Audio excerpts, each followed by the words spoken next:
चलो बेटा, अब ये जो टॉपिक हम देखने जा रहे हैं, आज का ये जो लेक्चर है, ये बहुत इंपॉर्टेंट है। अकाउंटिंग इक्वेशन का इंपॉर्टेंट टॉपिक है, बहुत ध्यान से सुनेंगे और समझेंगे। मैं धीरे धीरे चलूँगा, एक एक चीज़ को डिटेल में एक्सप्लेन करूँगा। आपको बस ध्यान से सुनना है और समझना है। चल, तो देखो ऐसा है कि सबसे पहले देख लो कि टॉपिक्स हैं कौन से। तो यहाँ कह रहा है, देखो, calculation of total assets, opening and closing capital and profit and loss. तो ये सब क्या है? देखो, हम पढ़ रहे हैं अकाउंटिंग इक्वेशन, ये आपको मालूम है। अकाउंटिंग इक्वेशन क्या होता है? Asset is equal to capital plus liabilities. ये हम पढ़ चुके हैं, बहुत अच्छे से पढ़ चुके हैं। एसेट्स हमारे पास मतलब बिजनेस के पास जो कुछ भी है, और कैपिटल एंड लायबिलिटीज मतलब हमें जो कुछ भी देना है, आउटसाइडर को देना है, ओनर को देना है। तो जो कुछ है हमारे पास, दैट इज इक्वल टू हमें जो कुछ देना है। This is very very simple. ठीक है, समझते हुए, रखने की आवश्यकता नहीं है, समझने की जरूरत है इस इक्वेशन को। जो कुछ है दैट इज इक्वल टू जो कुछ देना है। किसको देना है? ओनर या आउटसाइडर को। ठीक है, अब इसी इक्वेशन को अगर मैं चाहूं तो थोड़ा ट्विस्ट कर सकता हूं क्या? सर कैसे ट्विस्ट करेंगे? ये कैपिटल को इधर ले आऊं मैं, तो क्या मैं ऐसा बोल सकता हूं, assets minus capital is equal to liability? बोला जा सकता है कि नहीं? हाँ सर, बिल्कुल बोला जा सकता है। और क्या हम ऐसा भी कह सकते हैं, assets minus liabilities is equal to capital? हाँ सर, ये भी बोला जा सकता है। तो कहने का मतलब ये कि अगर आपसे एक क्वेश्चन में पूछा जाए एसेट्स, और आपको कैपिटल एंड लायबिलिटीज दे दे, तो क्या आप फाइन कर सकते हैं? हाँ सर, बिल्कुल फाइन कर सकते हैं। यदि कैपिटल है 5,000, लायबिलिटी है 1,000, तो हमारा एसेट्स कितना हो जाएगा? 6,000। Very very simple. हाँ या ना? अगर हमारा कैपिटल है 1,00,000 और हमारी लायबिलिटीज है 50,000, तो हमारे टोटल एसेट्स बेटा कितने हो जाएंगे? 1,50,000। Very very simple. उसी प्रकार से यदि हमारे पास एसेट्स दे दिए जाते हैं 50,000, और हमें कैपिटल दे दिया जाता है 20,000, तो बेटा लायबिलिटीज कितनी होंगी? तो क्या आप फाइन कर सकते हैं? हाँ सर, बिल्कुल कर सकते हैं। बेटा कैसे करोगे? तो सर बस ये assets is equal to capital plus liability इस इक्वेशन में वैल्यूज पुट कर देंगे। 50,000 एसेट्स हैं, इज इक्वल टू कैपिटल 20,000 है, प्लस लायबिलिटी नहीं मालूम है, एल ले लेते हैं। ये 20,000 इधर आके माइनस हो जाएगा, तो हो जाएगा sir liability is equal to 30,000। Simple है कि नहीं है?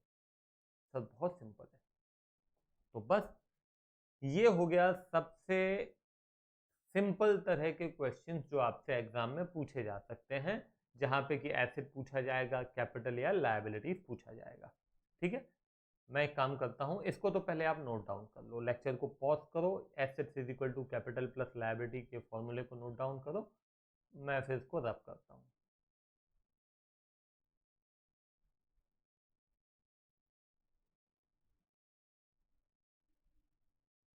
चलो, अब ध्यान देना बहुत अच्छे से। हाँ, अब यदि मैं कहता हूं कि हमारे पास एसेट्स हैं 20,000 के, ठीक है, और हमारे पास बेटा कैपिटल है 12,000 का, और मैं आपसे कहता हूं फाइंड द क्रेडिटर्स, तो क्या आप फाइन कर सकते हैं? हाँ सर, बिल्कुल कर सकते हैं, बहुत सिंपल है सर।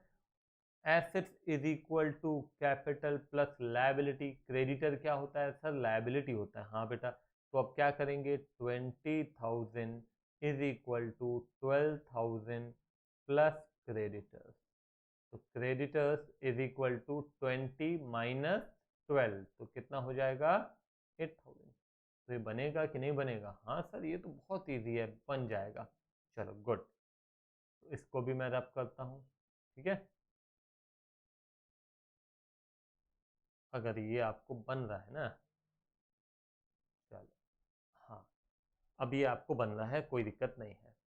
अच्छा, अब एक बात बताओ कि अकाउंटिंग इक्वेशन में हमारे एसेट्स, हमारा कैपिटल, हमारा लायबिलिटीज जो है, क्या सेम रहता है, कोई चेंज नहीं आता है? नहीं सर, चेंज होता रहता है, कंटिन्यूसली चेंज होता है, हर एक ट्रांजैक्शन में कुछ ना कुछ बदल जाता है। बिल्कुल, आपके एसेट्स बदलते रहते हैं, आपका कैपिटल, आपकी लायबिलिटी सब बदलता रहता है।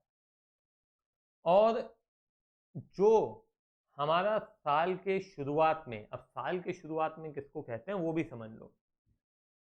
हमारे ये जो बिजनेस वर्ल्ड है ना, जो हमारा इंडियन सिस्टम ऑफ अकाउंटिंग है, वो जो रियल लाइफ में 1 जनवरी से 31 दिसंबर नहीं रहता है। आमतौर पे ऐसा नहीं रहता है बेटा।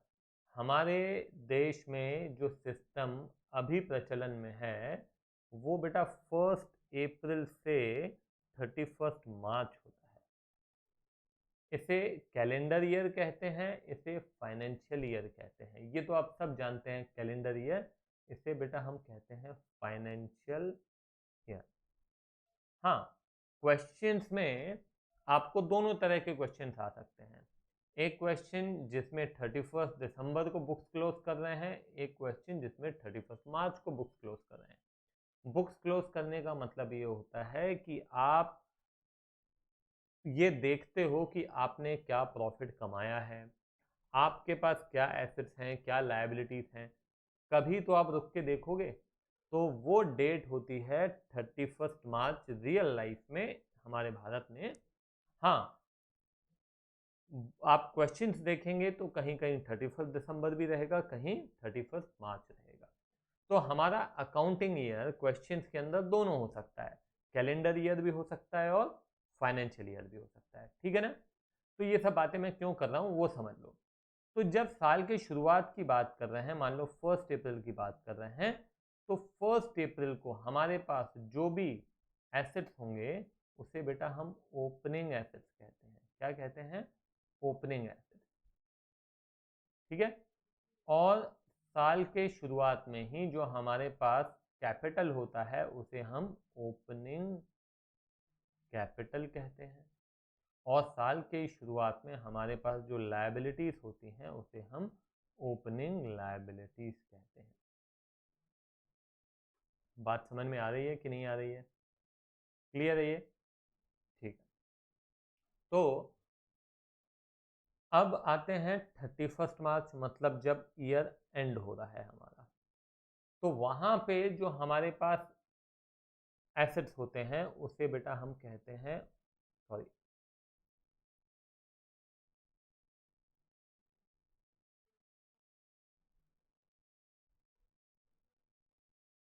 उसे बेटा हम कहते हैं क्लोजिंग एसेट्स।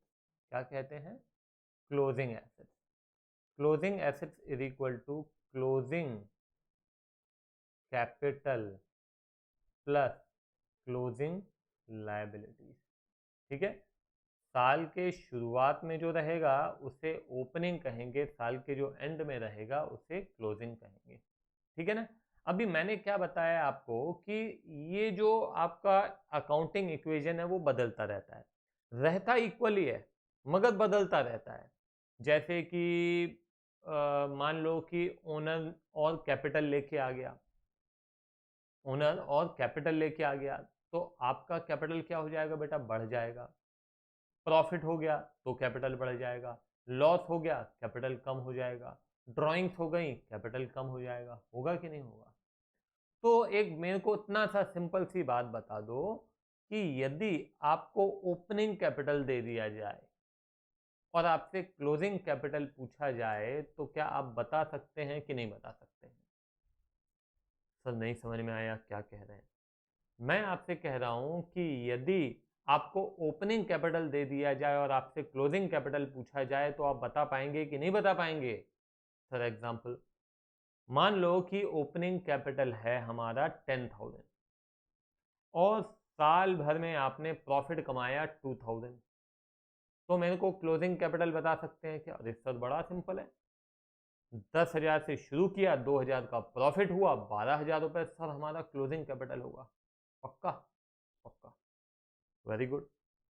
चलो अब मैं आपसे क्वेश्चन पूछता हूँ, मेरे को आप बताइएगा। एक काम करो, इसको पहले आप नोट डाउन करो, इसको नोट डाउन करें, लेक्चर को पॉज करें और फिर उसके बाद आप आगे बढ़ें।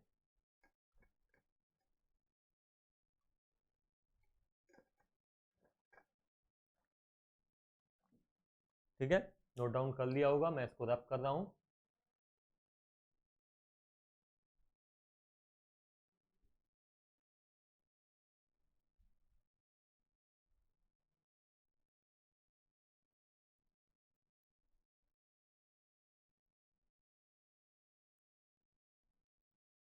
हाँ, अब ध्यान देना क्या कह रहा हूँ मैं। मान लो कि हमने बिजनेस शुरू किया तो हमने ओपनिंग कैपिटल इंट्रोड्यूस किया। ओपनिंग कैपिटल हमने इंट्रोड्यूस किया 10,000 रुपये। ठीक है, कुछ दिन बाद हम और कैपिटल लेके आ गए, जिसे हम कहते हैं एडिशनल कैपिटल। कितना लेके आ गए? 2,000 रुपये। ठीक है, फिर हमने प्रॉफिट हुआ, कुछ हमने गुड्स सेल किए, उसमें प्रॉफिट हुआ। कितना हुआ? 1,000 रुपये। ठीक है, उसके बाद मान लेते हैं कि हमने कुछ ड्राइंग्स की।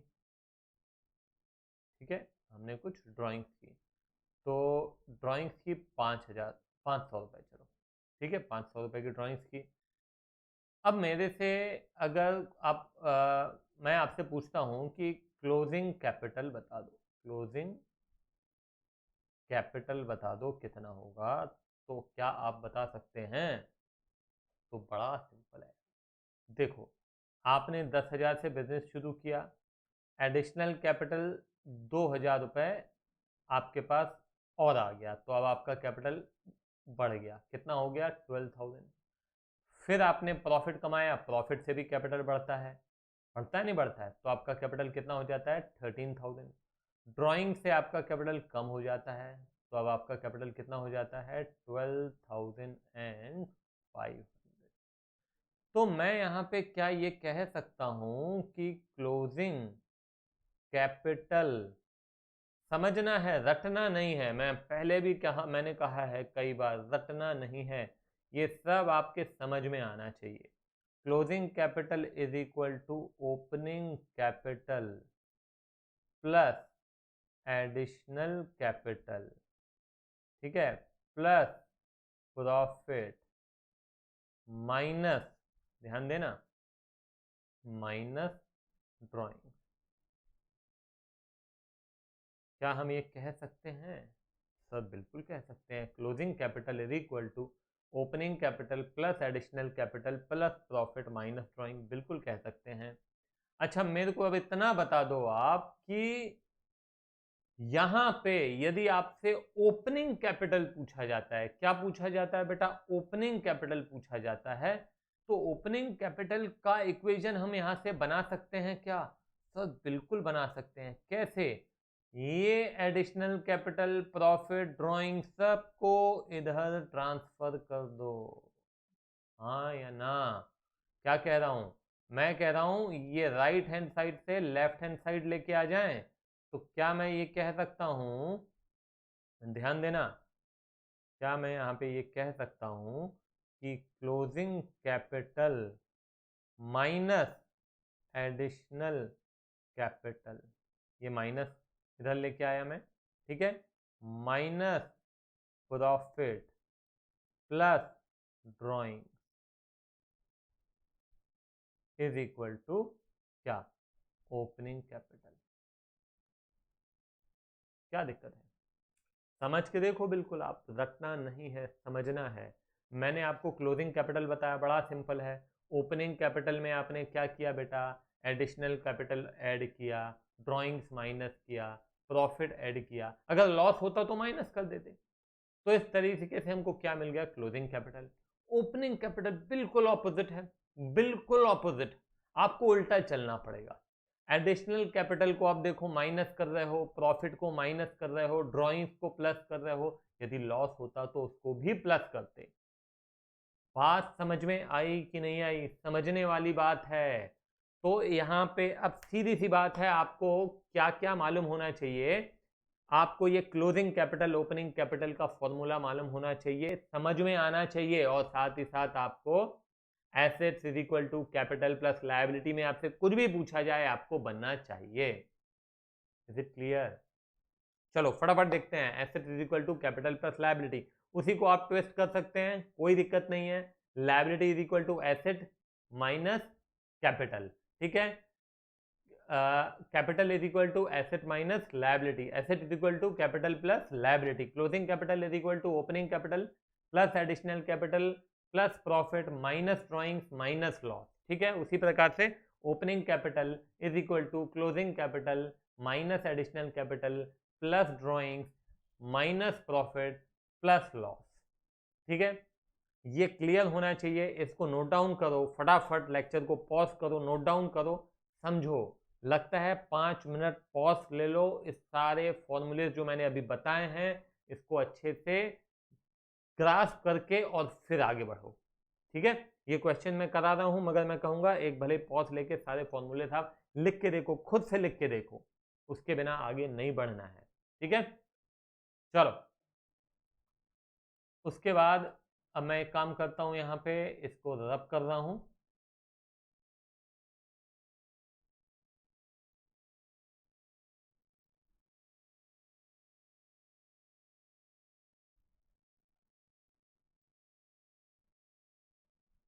हाँ, क्या कह रहा है? If the capital of business is 3 lakh and liabilities are 50,000, ठीक है, loss 70,000, calculate the total assets of the business. तो भैया देखो, अगेन इक्वेशन है assets is equal to capital plus liability, ठीक है। अब एसेट्स हमको मालूम नहीं है, ए ले लेते हैं। हमारा कैपिटल है 3 लाख, ठीक है, और हमारी लायबिलिटीज हैं 50,000। तो अभी तो हमारा एसेट्स हैं 3,50,000, मगर अभी क्या हो जाता है? लॉस हो जाता है। तो assets is equal to 3 lakh minus 70,000, ठीक है, ये ब्रैकेट में ले लिया, प्लस 50,000, ठीक है। तो again assets is equal to ये हो जाता है 2,30,000 लॉस होने के बाद, और 50,000 बेटा हो गई लायबिलिटीज। तो assets is equal to 2,80,000। Clear है? बहुत सिंपल है ये प्रश्न। तो मैं कहूँगा कि ये जितने भी फॉर्मूलेस मैंने कहे हैं वो अच्छे से एकदम आपको समझ में आने चाहिए, और साथ ही साथ आपको याद भी रहने चाहिए, ताकि अगले क्वेश्चन में आप क्वेश्चन मेरे से पहले सॉल्व कर सकें। चलो बाय बाय।